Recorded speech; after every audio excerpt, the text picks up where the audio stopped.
I'm Gretchen from the Kusini Collection, and I was lucky enough to join Maru, Tropics Product Manager for Peru, on an 11-day FAM last month through Peru, and 3 of those blissful days were spent trekking in the Andes Mountains along a route that was around Apu Ausangate, and it was nothing short of magic. And so we want to tell you a little bit about that today, and I will turn it over to Maru to start.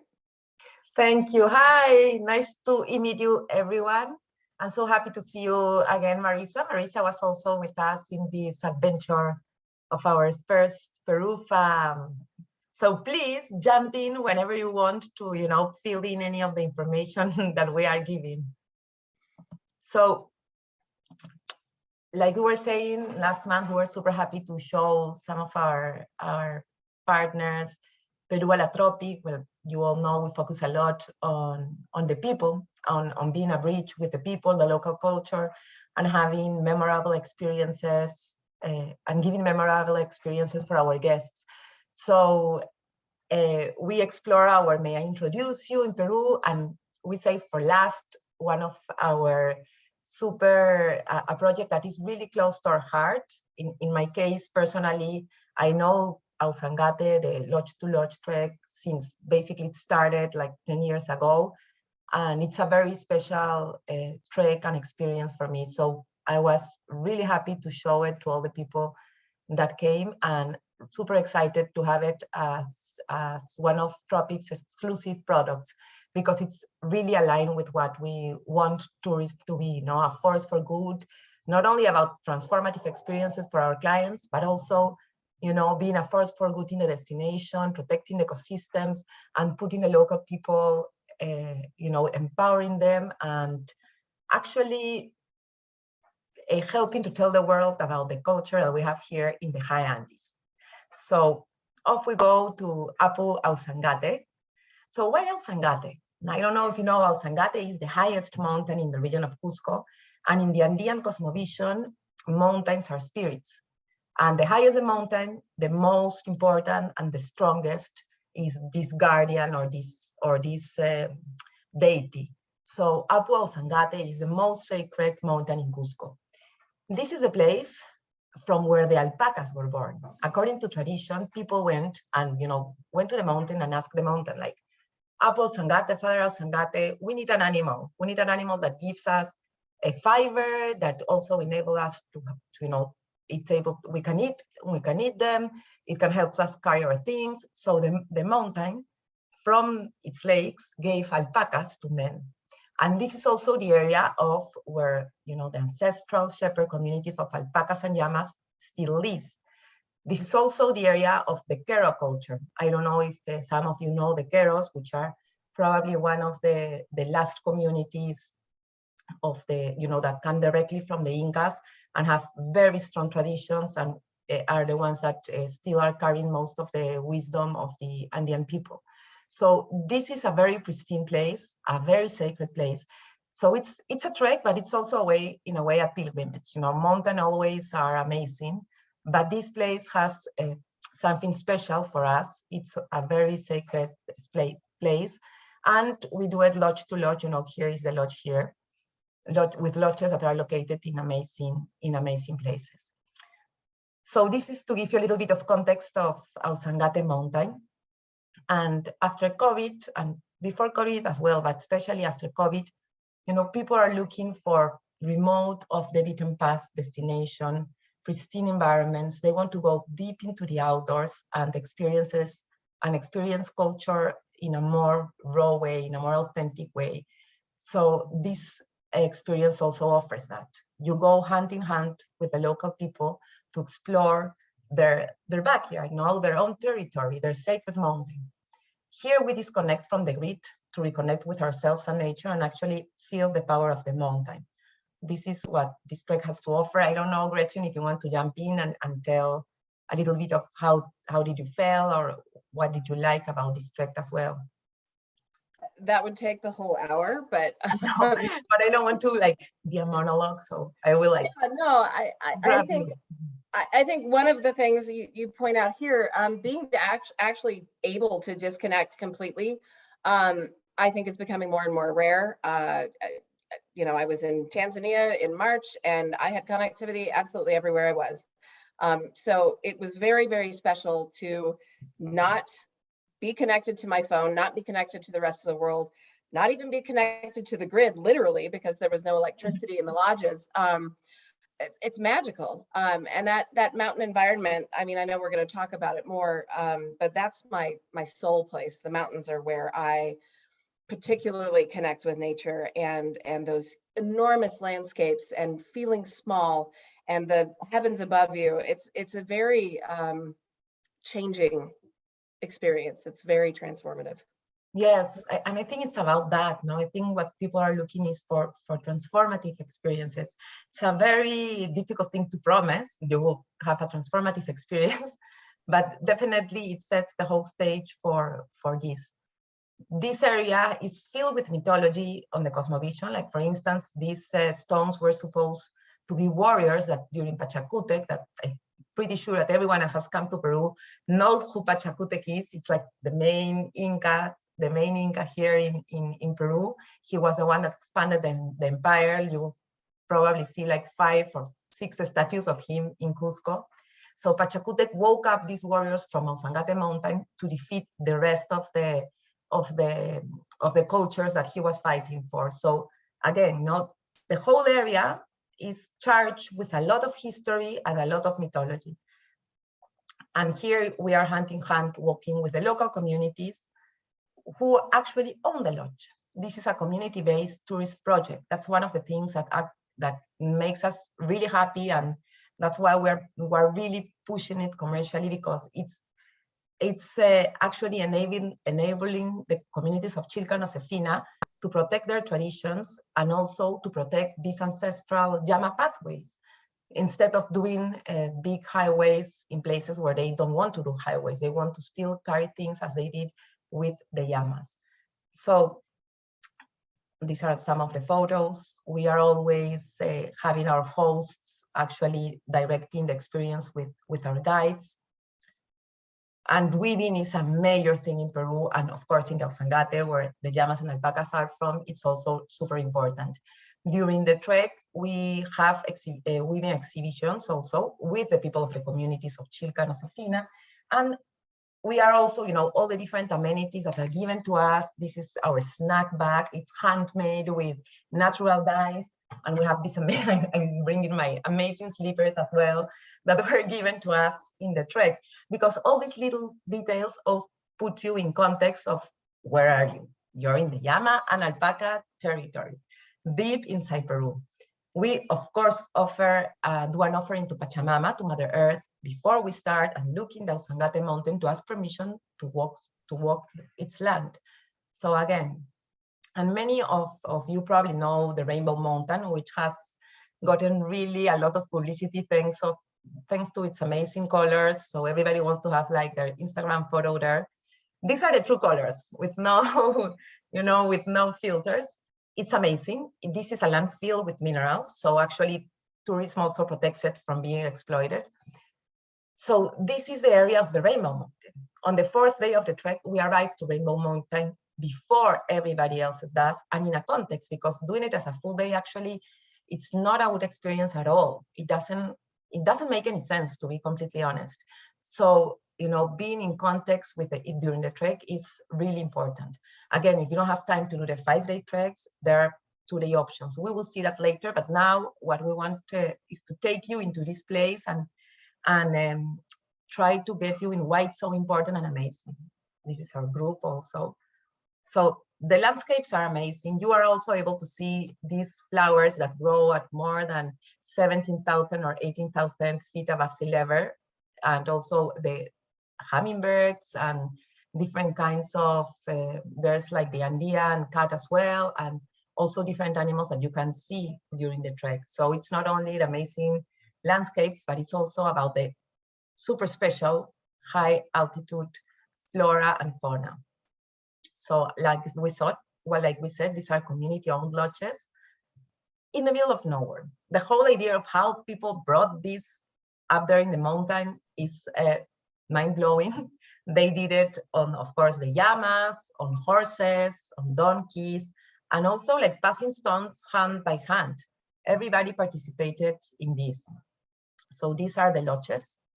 We have 4 lodges, and they are probably the highest lodges in the world. This is a high altitude trek. That's what makes it challenging for the people. We are always above 4,000 meters above sea level. That will be, I think, around 12,000 feet more or less. So we're always up there. This is the perfect trek to add at the end of a trip to Peru. So after you are already acclimatized and you've seen Machu Picchu and you've seen the Sacred Valley, then you can add Ausangate. And also this first part of the trip to Peru will give you context to understand why the mountain is important, what is Pachamama, and you will see, you will appreciate it more. So it's really important to do it after 2 or 3 days of acclimatization. That makes the whole difference, because it's not a difficult trek, but it's strenuous because of the altitude. There are some parts, and I will show you the route as well, where you will have to climb, but actually it's basically because of the altitude. So again, key to have 3 days of acclimatization. So these are our 4 lodges. Actually, Maturakai is believed to be the highest lodge of the world, which is, with its 15,900 feet or 4,850 meters. And they all have amazing views. I don't know, Gretchen, jump in any moment. I can like talk and talk and talk and not stopping. No, I smiled when you mentioned Maturakai because you showed the slippers. When you're sleeping at 15,900 feet in a lodge with no electricity, it is a little chilly and the slippers come in handy, but you know, there's a cozy fireplace in the main room. And then when you're in your private room, you've got like a really cozy duvet, as well as a hot water bottle at night and that sort of thing. So it's a nice experience, and it's pretty cool to sleep at the highest lodge of the world. We call it tambos because that's the way also the Incas call the places that were along the different roads to host the pilgrimage, the explorers, or people that were just walking the trails. So we have 10 rooms. No, we can hold 22 people. It's 4 double rooms, 4 triplets and 2 singles. And like Gretchen was saying, it has a comfortable duvet. At night we have this like super beautiful water bottle that is put inside our bed. So when we arrive, actually it's hot. We have hot water as well, but only in the evenings when we arrive from the trek. We have that available for 2 hours after people have arrived from the trek, because during the day it's really cold. So if you want to take a hot shower, it has to be after the trek. And they are really, really comfortable lodges. I don't know what has. These are some pictures. They all have their private bathroom. Housekeeping is also in charge of the communities. And we don't have electricity, but we have a lot of candles. So all our dinners are candlelight, which is amazing. And you can go outside and see the whole Milky Way and the southern skies. It's just beautiful. So these are some pictures of our lodge. This is us. This is Marisa. That's also with us. And this is a group that we went with the fam, with the people from the lodges. And it's really nice because you actually get to be really close with your hosts. They walk with you much faster than you actually, but then they walk with you from lodge to lodge. There's only one guardian that remains in the lodge, but the rest of the staff walks with you. It's a lodge to lodge trek. In sandals, I might add. in our jotas, yes, it's amazing. People in the Andes are built for the high altitude. No, they are shorter and have wider lungs, so people can get more oxygen. So it's also an adaptation, a part of adaptation. And there's always music as well. No, this is Orlando. He's our main contact, and he's one of the leaders of the communities, and like with whom the project started also more than 10 years ago. Some photos of the lodges, and it's really nice. We usually arrive from every day at around 4 p.m. more or less, and that's a perfect moment to, when you arrive, there's already a fire, and we have some snacks and share the adventures of the day. And afterwards, around 7 p.m., we have dinner, and at 8 p.m., everybody's asleep. We follow the cycles of the sun once we are up there, and people get up really early as well. So these are just some photos, so you can get a sense of how are the lodges, and how are the rooms and the bathrooms and all those details. So who is it for? Actually, no, it's for anyone that enjoys the outdoors. No, people that want to have intimate, authentic experiences and remote cultural immersions. Guests are, they have a broad spectrum from 40 to 68 years old are like the main percentage of people that go to this trek, and they have to be physically active, of course. No, it's even though it's not a technical trek, still because of the altitude, it's an strenuous trek. So people have to like to trek, and they have to like to be challenged. So what can you expect of this trek? Many things. So we've tried to make a list of our favorite and the things that we realized are the takeaways that you get from this trek. And it's a unique experience. It's off the beaten path. It's very deep into Peru, very deep into the shepherds of alpacas and llamas life. So you get to know Peru also, you get to also expand your worldview, gaining more understanding of the Peruvian culture. It's not only about the surface, we really go deep. It's a transformational experience because you completely get out of your comfort zone because of the altitude, because you are trekking 6 hours more or less per day. You get to bring meaningful stories home and amazing photos. It's also the perfect way to improve your mental and physical health through physical exercise, also disconnecting from the daily stress and enjoying nature. Actually being able to disconnect from, the constant information that we have with the Wi-Fi, and also with having so many points of contact with WhatsApp and the emails. It's a luxury, a real luxury, like Gretchen said. Being able to be only yourself on the mountain, it's really, it does a lot of good to your mental health. And it's also the perfect way to discover new nature and understand, for example, the glaciers and what's happening to them. So it gives you many different things, and that's why it appeals also to many different kinds of people. So we've tried to find some profiles, and for example, we thought Nancy, empty nester, that's a widow, but has always loved culture and weavings, would be the perfect person to have also in the trek, because she would understand and want to have a deep dive in the Andean culture. She would be perfect for the fixed departures because she doesn't speak fluent Spanish and would feel safer in a group with other people.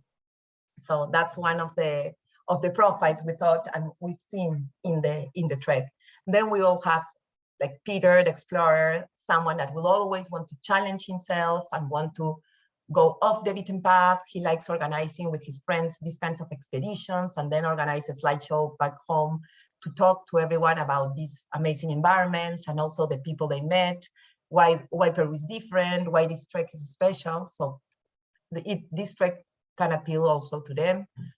It's also amazing for people, that a couple, it's a great couple expedition. People that, of course, want to be in the outdoors and enjoy nature and wildlife as well. And it's, again, if you have a really busy life, just taking the time to do this trek reconnects with yourself and with what you want. And that's why it also appeals to multi-generational adventure, especially with teenagers. So it's the perfect kind of experience for grandfathers, fathers, and grandmothers, mothers, and granddaughters and grandsons to explore together. These are just some ideas to give an idea of the broad amount of people. They brought different profiles of people that can be drawn to this kind of trek. These are also some other photos. This is us enjoying our breakfast. Did you enjoy the food, Gretchen? The food was absolutely outstanding. It's not super fancy, but we're fed probably at least 4 times a day, plus snacks, plus, I mean, we were really taken care of. And everything was absolutely delicious. And you earn it, at least, when you're trekking. Yes, yes. And actually, there's the kind of food that they give us every day is also considering the amount of walking that we will be doing, and that we need a lot of energy. So there's a lot of thought put in the menus. And of course, there's a lot of avocado because Peru is avocado country. So again, some pictures. So yeah, and I think just another quick thing, Maru. You do stop midday for lunch, usually in a scenic or beautiful spot. You know, the first day we were in a tent next to the river, which was really lovely, and it was a bit breezy, so we had some shelter, which was really nice. That second day we were at much higher altitude, and we were in a home, which it was actually, again, nice to get out of the elements, but had stunning views out the windows, and freshly cooked meals every time. It's not a packed lunch. This is a freshly cooked hot meal or just put together as you arrive. So we were kind of spoiled. It was nice. Yeah, it's really nice. I love the snack bag though, not only because it was beautiful, because it was also full with candy and trick or treat candy, no? Some healthy ones and a lot of chocolate as well. So about the route, Ausangate is located on the way to Puno. It's in the south of Cusco.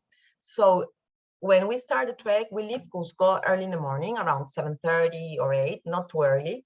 And then after 3 hours and a half, we arrive to the starting point of the trek. The road that we take is the same road that we take to Puno until one point, and then we get a detour to go a little bit deeper into the communities, into smaller roads to reach our starting point for the trek. So that to give you a perspective. So we are, let me see here. I don't know, let me, so the drive is breathtaking as well. Like, you know, we got a lot of context along the way about the various towns that we passed through and what they were known for. Many of them were known for specific types of cuisine. Yes. And then the mountain roads were exciting. Let's say that. Like, when I say breathtaking, I actually mean it. And I live in Colorado and I drive on mountain roads all the time. So it was amazing. Yes, it's really nice. And that Southern Valley, the route to Puno, like you said, has very traditional villages. So it's super interesting. No, you get to see like the place where the cuy is eaten, or the place that is well known because of its amazing duck dish. Well, we in Peru, we talk a lot about food. You will definitely notice that when you come here. So many of these villages are known because of the type of dish that they do better. So yeah, it's really beautiful, that Southern Valley. So we start more or less here in this area, and the first day it's a really mild walk. We walk around 4 kilometers, so it's short. It's around 3 hours walk to our first lodge, which is Chilca Lodge, and we spend the night here. And the next day we also start. The next day we always walk around six hours more or less. And we always walk around 10 kilometers, more or less. So no, the lodges are located more or less every 10 kilometers. So the first day also, it's a mild, we start with a mild walk. Everything is what we call Andean flat, not completely flat. Nothing is completely flat in the Andes, but everybody in the group interiorized what Andean flat means. Yeah, you learn very quickly what Andean flat means. Yes. And so it's mild, and then we have a little climb, we have lunch, and then we have also like an hour and a half climb again to Maturakai Lodge. Then we spend the night there. Maturakai Lodge has one of the most breathtaking views of the lodges. We have Ausangate right here and Mariposa, another glacier over here. So it's amazing. You are surrounded by the snow cave peaks. It's really, really something special.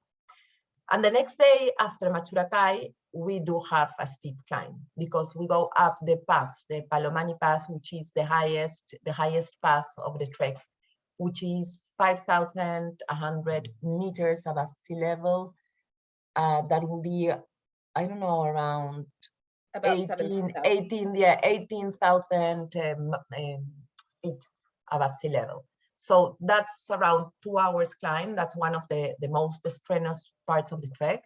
Then when you reach the pass, you feel really happy. And at that point, you are already walking with the llamas that are carrying all your things. So it's like a pilgrimage. You meet all the llamas that are carrying your bags in the pass, and also you see all the people because they pass you really quickly. No, all the people from the communities of Chilca and Oefina, after we leave, start packing everything, cleaning the lodge, and then they pass us while we're walking.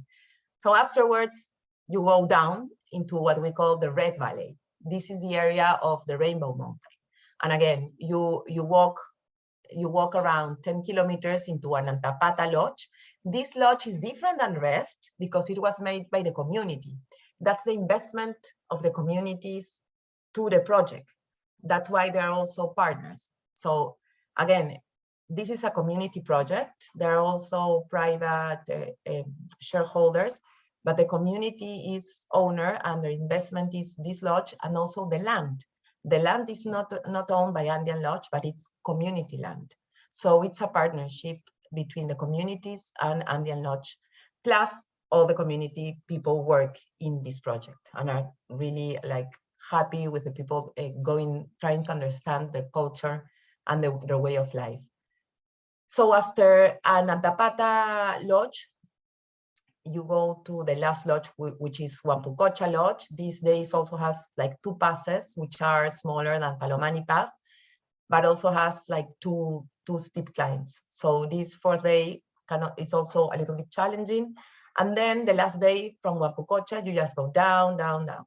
So this is like the classical 5 days, but you can also do it in 6 days, spending 2 nights in Chilca Lodge for better acclimatization.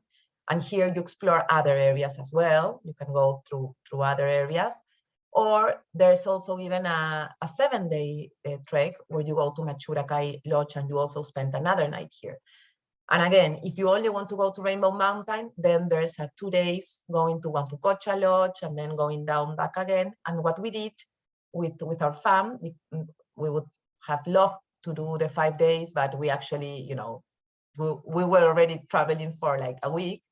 So we did the 3 days, which is also very, very beautiful because it gets the Ausangate area, which is Chilca, Maturakai, and then from Palomani Pass, we go down back here, around here. So there are different ways to actually explore the area. These are the programs. We have private and fixed departures. The fixed departures leave on Fridays, except the longer one that leaves on Thursday and meets the rest of the group on Friday. The lodges are small. No, we've seen that maximum 22 people. So actually, usually you have the lodge for your own group. So, and they run from April to October. It's also really nice because you really feel you are not only in a remote area, but you have a privacy and a small group the whole time. So this is about the different ways that you can explore the Ausangate Mountain. And again, about our operations, we take a lot of care in the training of our guides. They are all high mountain guides. That's why we always use the guides of Andean Lodge. We've been asked before if you can replace the guide and you can have like another guide. No, because we invest a lot of time in the training of the guides and also in the bonding of the guides with the community. They work as a team, so it's important for us that it's our own guides. They are guides that are trained for, first responders. They really know about how to take care of our clients at high altitude. This is Marisa in her horse. We always have a horse for people that don't want to walk. This is the kind of tents that we have for lunch. And we have an hyperbaric chamber in case we have someone that really doesn't feel good and wants to leave the trek. There's the possibility. We always try that this, this barely happens with, in 10 years, I think it has happened three times. But because you can do the trek at your own pace, it's not a competition, and that's what it makes it amazing, is to actually be in contact with the mountain and do the trek however it fits you better. We always have two guides for the groups. So one is on the front and the other one is in the back, and everybody can go at their own pace, taking their own time. And I would say with the depth of the guide's experience was really evident. We had a quarter-century age range of our group, and everybody had different abilities, and they really accommodated that without any fuss or any, like, you wouldn't notice it unless you're in tourism probably, but they do it without any effort, or seemingly without effort. So yes, that's us. When we reached the Palomani Pass, of course, we got our photo taking. It was such a challenge. So that's us, and that's what we wanted to share with you today. We would love to hear your questions and your feedback on the experience. If you have any curiosity, we're here to help you. Let us know. I don't know if there's any question. I can see now that I've stopped sharing, I can see people. Maru, I have a question to kick off, just in terms of the gear for the trek. It's a non-technical trek, obviously, but so what kind of gear what's the expectations for the kind of gear that the guests would need for this trek? Yeah, you will need some technical gear, like the jackets, for instance, and you have to be protected for rain. The trek doesn't operate in rainy season, but you never know with weather. No, it may rain, so you will need also very warm jackets as well, and dressing layers, of course. While we are walking, you can only be with one layer, and then when you arrive to the lodge, you will want to add 1 or 2 layers. I don't know, Gretchen, if you want to complement what I'm saying. Yeah, no, that's we definitely, I didn't use my jacket the entire time because we had glorious weather. And the layers thing is super important. I probably every day took my fleece off and put it back on 10 times because it's warm and beautiful, but a breeze kicks up and you need it. The other thing you will want to bring if you want to take pictures and that sort of thing is a solar charger. Because again, generally speaking, there's absolutely no electricity whatsoever, but Maru, one of the lodges we went to, day 3, I think, yes, does have the possibility of charging. Mm-hmm. Exactly. So, but yeah, we have a packing list. We give everybody a packing list, so nobody forgets to bring anything. So that's part of the deal. We are really happy and enthusiastic, with a lot of enthusiasm for this experience, because like I said before, Ausangate is such an amazing mountain. It's an off the beaten path trek, and it really goes deep into how people live today, and it's off the beaten path. Of course, you will meet maybe someone on the route. Like actually we met two guys that were lost, but that's it. It's, it's not like other treks in Peru, which is trekker's paradise, by the way, but it's not like other treks in Peru. It's just you and the mountain. Like you really feel that you are in the middle of nowhere. And plus, it's amazing to arrive to a warm bed. I love camping, but it's amazing if you arrive to a lodge. And it's not a luxurious lodge, which we really like, because it doesn't get you out of the mountain. You still realize that you are in the mountain. That's why, it's okay that there's no electricity and there's no signal and no Wi-Fi, because you are in the mountain. You are really high in the mountains in the middle of Peru, and it's not something that really has a lot of contrast with the local people's houses. It's also owned by the local people. So all of these little things make this trek even more special, and that's why we really enjoy it as well. Hi, Damaris. How would you, Maru, compare it to Mountain Lodges of Peru, which is another great trek, and a lot of people familiar with it? I think you just kind of probably gave a lot of what makes this trek unique, but in direct comparison to a similar product in a different area, what's the unique aspects of this? Yeah, Mountain Lodge is amazing. Yeah, but I think it's for a different type of people. Like this in Andean Lodge, it's like more raw. You get like a more raw sense of the destination. The lodges are great, but they are not luxury lodges at all. You know, if I have to put it in stars, it will be like a 3-star lodge. You have hot water only 2 hours after you arrive, but that's like more than. It is more than enough to get a shower in. If you're actually in the mood to do that. Enough, no? There. Sorry, you cut out just for a second, Maru. So I was just saying it's more than enough time for our group of 10, you know, to go through and get cleaned up and then cozy up in front of the fire with a cup of tea. So yes. And also when you're trekking, you don't meet people. In Salcantay, it's a very popular route. So while you're trekking, even though you're staying in these amazing lodges, still you meet a lot of people, which is okay, but I mean, it's different. And well, of course, the Salcantay trek arrives to Machu Picchu. That's like an amazing, an amazing selling point. And in this case, it's only about Ausangate and the alpaca and llama herders. So I think it will really appeal for someone that wants to go deep into the culture, that are interested in going off the beaten path, and that love the mountain. So I think that will make the difference. And of course, it's very different from the Inca Trail. In the Inca Trail, it's amazing, but you meet a lot of people on the way. It's tense. It's another vibe. Mm-hmm. I do think the solitude is a very, very special aspect of this hike. To not see anyone outside of your group, or very few people outside of your group for 3 full days. I don't think there's a lot of places that you can do that. Yeah, it's different. Yes, like Damari said, it's different than Mountain Lodge. It's for another target of the market, and also it's or even for repeaters that want to do another trek, that they have already trekked to Machu Picchu and then now they want to do something different. Or we always have this kind of clients that want to go off the beaten path, something remote. So this is perfect for them.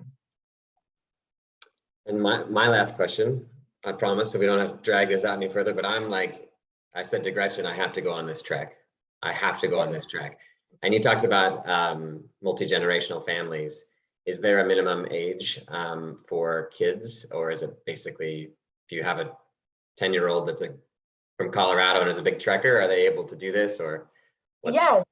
When we have also talked with the guides a lot, and they told us that they have catered families with kids of 9 or 8-year-olds, but they have to, you know, they have to be trained in trekking. I mean, they have to, like you said, someone from Colorado that goes with her family trekking all the time.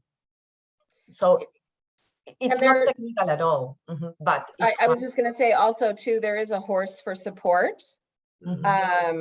Should someone need to take a break from the trek at some point. So, but yeah, you need to have experience to embark on it, I'd say. Yeah, Marisa. Aguilera, yes.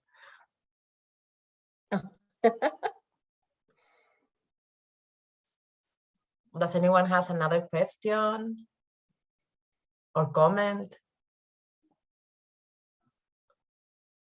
Did you know, all of you know about the lodge, or not much about the Andean Lodge already?